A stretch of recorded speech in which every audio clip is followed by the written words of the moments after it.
गुरुजींच्या विचारसरणीला फॉलो करून समाजातला एक फार मोठा गट गुरुजींच्या पाठीमागे येऊन देश, देव आणि धर्माच्या कार्यासाठी एकत्र येत असतो आणि याच विचारसरणीच्या विरोधात जाऊन आपलं राजकीय अस्तित्व संपुष्टात येत असताना गुरुजींच्या विरोधातलं वक्तव्य करून कुठेतरी आपलं राजकीय अस्तित्व वाचवण्याचा प्रयत्न करतात.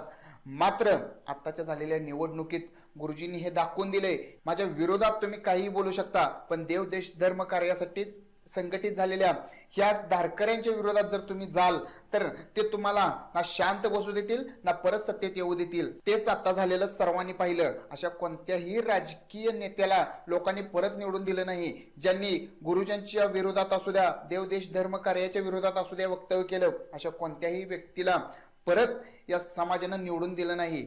हीच खरी प्रेरणा आहे गुरुजींची.